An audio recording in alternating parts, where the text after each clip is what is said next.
I grabbed all these from the DIY hair color thread on Reddit. We're gonna take a look at some of these hair color scenarios, break down why it's happening and how you can fix it. Before we get started, please note this is a general discussion. This is what I would do if this person was in my chair. It's definitely not the gospel. The really cool thing about hair coloring or hair in general is there's 1,000 different ways to get the same result. And if my eyes are shifted, my computer is down here that I'll be reading off of. The first one, she's asking if you see any harsh lines. The answer is yes. When we're foiling, generally you want to stay off the hairline. This would typically be a no foiling zone. You have to think about how they're styling their hair. If they want to wear their hair up, you don't want them to have these stripes. So just leaving a panel of their natural hair will cover up any potential stripes. If you look at the Reddit picture, you can see that this was a slice, meaning her hairdresser did one of these. She took a thin slice of hair and applied the color. This isn't wrong by any means, but if you're considering this lady's hair texture, it's a lot like mine. It's very fine. She needs more of a weave because look at how dramatic this line is. And then when you factor in that lightener swells or expands, it's working off the heat of your scalp and puffing up, and then it will leak out the foil and it will create a line up here, which I don't think she really has that. Her issue just looks like this harsh line happening right here. So this is how it looks like her hair was foiled. To prevent that from happening next time, diagonal subsection, take a thin slice, make sure the hairline is out, and you're going to weave it. Rat tail comb. For this lady, her hair is very fine, so we're gonna do extremely fine highlights.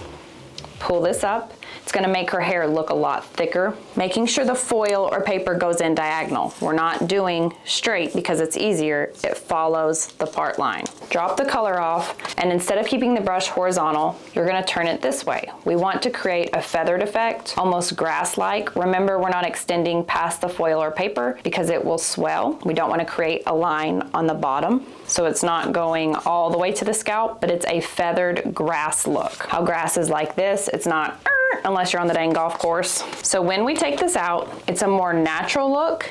In return, it's gonna make her hair look thicker. She's not gonna have to worry about a harsh line when she pulls her hair up, like this one. Take a look at this one. See, it's got the same stripe that she had, and when you pull the hair up, it's this huge panel of hair color. Versus here, it blends in nicely. Super easy to correct this. Just weave in some lowlights that match her natural hair color. I would even do it a little darker, throw some in the side to create dimension to make her hair look thicker, maybe a level 5. This person is asking for help with toning slash bleach products. This is what their hair looks like right now, and I'm assuming this is what they want their hair to look like. So they've obviously lightened their hair. When we bleach or lighten our hair, it lightens, obviously, our hair level, how light or dark it is, but it's going to reveal an underlying pigment or tone. You're gonna go through reds, oranges to yellow. His hair is very light in some parts, but it's not quite a level 10, which is brightest blonde. That's going to be here. When you get to a level 10 and onwards, you're removing almost all tone, which is very unhealthy for your hair, but that's the only way to achieve that icy platinum blonde. He's got some parts of his hair in a level 9, and it looks like the roots, some are even an 8, which it's hard to see because our eyes are saying, oh, that's yellow, that's orange. But if you look at his photo in black and white and look at these in black and white and try to color match it or level match it, you'll see that his hair is actually a lot darker than it looks in color. So for him to get that icy blonde hair, he's going to have to relighten this. I can't really tell from the photo if his hair can handle it. It does look a little dry in some parts, but that may be his styling product, how he has it styled, which I actually love that hairstyle. So for this to happen, he's going to have to bleach this or lighten it again, get it to that level 10, and then apply a toner. He can't just apply a toner on this because most toners don't lighten and tone the hair at the same time. Most toners just correct tones. Violet-based toners are going to cancel out yellow. Blue-based toners or ash are going to cancel out any orange tones. I would definitely do a demi-permanent just to save the integrity of the hair.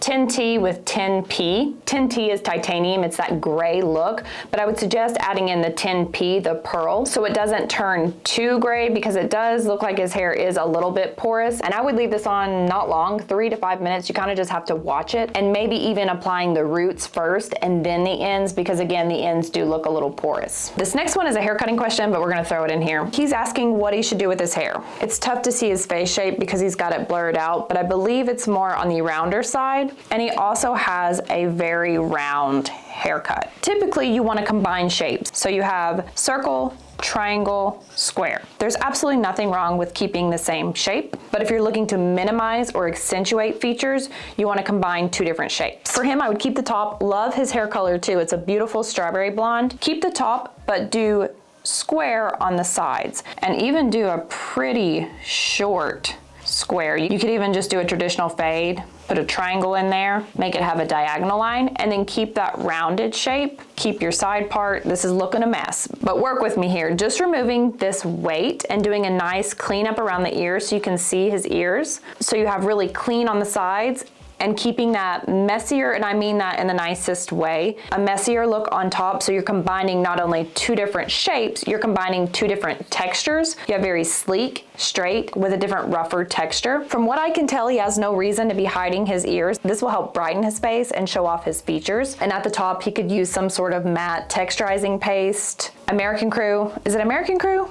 Yes, I think they make a really nice matte texturizing paste. Easy correction for him, just go to the barber. He could even do it himself with the clippers. It would just be hard to blend the length, the short going to long, but I think that would suit him better. We have another person that wants to bleach their hair to platinum blonde, icy white. There are highlights there that have been in for about 2 months. The best way to avoid all possible damage is to let it grow. Oh, I'm so sorry. This is his hair pulled straight up. This is his blonde. He needs to let this grow out and just cut this off and then lighten it so he's working with a blank canvas of virgin hair. When we take hair, this is a strand of hair. This is hair that is lightened, bleached. If we put bleach, and even if we do our best not to overlap, from what I can tell what he's got going on, it would be almost impossible not to overlap lightener or bleach to bleach. But if this overlaps, and it can be unintentionally, remember, lightener swells, so it's going to puff up. This creates a weak point in the hair and will create an actual visible weak point, and eventually it will snap and break off. So then you have what we call a chemical cut, a haircut you really didn't want.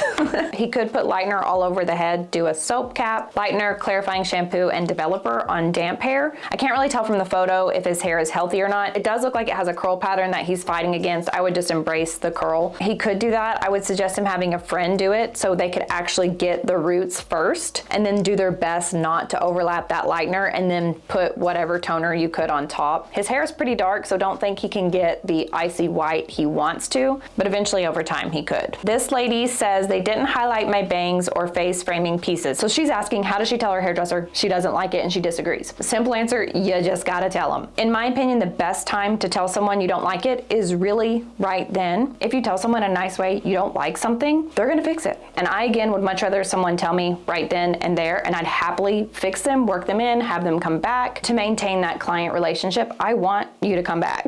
I need you to come back so I can keep my lights on. And it's not easy. No one wants to hear they did a bad job, but it's a lot better than that person going on social media and saying, look what she did. And I'm not saying that's what she was doing. She didn't name who did it or anything like that. She's just looking for general advice. Similar to if you go to a restaurant, you order some food and you don't like it, and you go home and you post a negative Google review. You can do that, you have free will, or you can tell the restaurant you just don't like it and they probably will make you something else. I very rarely do dark pieces in the front because it darkens the face. You want bright to brighten the face so people can see how pretty your eyes are, your lips, your nose, just see your face in general. Lighter pieces towards the front if possible. This question is my favorite. How can I dye my hair to make it look like a quail? It's hard to say without a before picture, but let's just say you have virgin hair. In hair coloring, when you take the hair color wheel, you can have fire sunset, which is warm, or a mountainscape like my shirt, which is cool. This quail lives in the warm category. For the lighter parts of the quail, you're gonna use bleach. The NB series, and it doesn't have to be this color line, just hair color in general, natural brown. Assuming you have warm undertones to your hair, this will pick up that warmth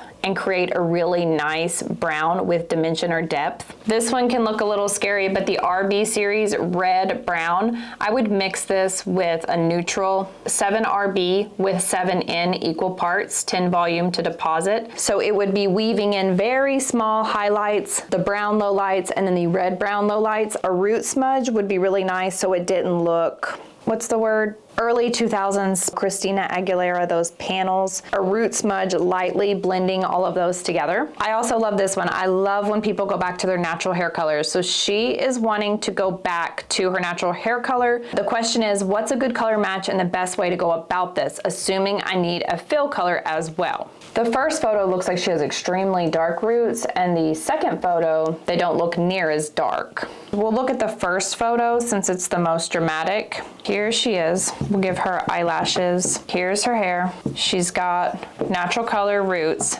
blonde. This part kind of looks like a 4. We'll say it's a 4, I can't really tell. The ends are a 9, some of them are a 10. If she just applies a 4 in, she's here and she just applies this dark hair color 4 in, she's skipping a lot of hair color levels in between. In hair coloring, you have the 3 primaries that make up all hair colors in different combinations. Blue is the darkest, red is medium, yellow is the lightest. You have to have a combination, whether it be 1 part yellow, 2 part blue, 3 parts red, or any combination to create all the hair colors that you see. So we want to cover up the yellow. When we take yellow hair color, which is blonde, and we apply dark over it, level 4 is going to be predominantly blue because it's the darkest primary. Level 4 is pretty dark. So we're taking yellow and applying blue over it. We're missing a middle primary, which is red. So you're going to always get the opposite of red, which is green. And it's not alien green, it's hair that's muddy, murky with a green cast. So to correct this, you need something for that dark hair color to grab onto, which is red. There's a lot of ways to do fillers, but the easiest way to kind of explain it is taking out the paper. This is where I am. This is where I want to be. You need to find the number in the middle. 7. I'm missing red. 7R, deposit only, she has no gray, 10 volume, applied to the hair for the maximum time of whatever company you're using, 30 minutes. So you're applying 7R to all of that blonde, letting it process, rinsing it out, and applying the next hair color. If you're using a demi-permanent hair color, you can apply it on towel dried hair most of the time. Permanent hair color, usually on dry hair. Her next hair color would be 4 in. It's probably going to pick up some of these red undertones. It looks like she has a warmer, well, I don't know. Depends on which picture you're looking at, because again, the bottom picture looks like a level, I'm not even sure. It's a lot lighter. But whatever level she puts on, all the same, it probably will pick up some of the warmer tones. It's not going to be completely neutral, but it will give her more of an even canvas, so that way she can just work on doing kind of what I'm doing, just working on growing this hair out, but I'm also trying to transition it where it's not a huge block of color. For me, that's just putting low lights in it. I find that to be a lot easier than just coloring it a darker color, although I should just color my hair darker. It's so dry down here. A darker hair color is less drying on the hair, but she can do it, and she's got a great haircut. Fits her face shape really well. Now, lastly, let's go to this girl. She says, how can I fix this at home? Her inspirational picture is here. That is doable, but it's going to be tough. I would suggest she call her hairdresser. I'm assuming that wasn't a cheap service, but it is lacking dimension. Here she is. Here's her hair, and it looks like a block of color. She's got dark with a line going to blonde. What we want to do is either drag this dark in to create dimension and depth movement, or drag this blonde up, or do both. It looks like her base color, the root color, matches the picture pretty well. That color looks good. It's the blonde part. For it to get that tone on the bottom, you're gonna need an Instagram filter, and you're going to need the hair to be a lot lighter. You have to be careful with some of these pictures. They have filters on them, so you don't really know what it looks like. Or when people bring in a picture, how can I get shiny glass hair? Go to Walmart. Maybe Walmart's not the best example. Go to Target, the mall, and look at how many people have hair that looks like that photo. 0. Because the photo is altered. To get hair that you can see yourself through, I've never seen it. I mean, I've never seen it. If she's wanting to fix this at home, she does look like she has thick hair. I would recommend her having a friend do it. I would probably try 2 different things. The first thing is throw a darker toner over it. Her hair looks more orange to me, so you need something cool blue. 7A, but I would mix it with a 7N because I just feel like this is gonna make her hair look grayish, murky. So 7A plus 7N 10 volume, deposit it just on the blonde parts. You could see how that looks. To get rid of that harsh line, she's got that band of hair color. She'll need to drag down some darker color. It's hard to tell from the photo because you don't know what kind of light that is, your hair texture, but a 5 maybe. Hand painting it on. She's got a harsh line here. Taking a 5 in, you could even add a little bit of red to balance that ashiness. Taking it vertical and doing this, but I mean little. You could even tease the hair, tease the root first to make sure you don't have that line, then apply the toner. But I would try step 1 first because she does look like she has a lot of hair. That's our Reddit hair questions. If you have any questions, comments, likes, dislikes, make sure you leave them below. Thanks again for being here. Don't forget, I'm here every single Friday at 1 p.m. Eastern time. And on the other side of the internet, we're doing beauty reviews right now, product reviews, more specifically in the beauty category. I'm on that channel every single Sunday at 1 p.m. Eastern also.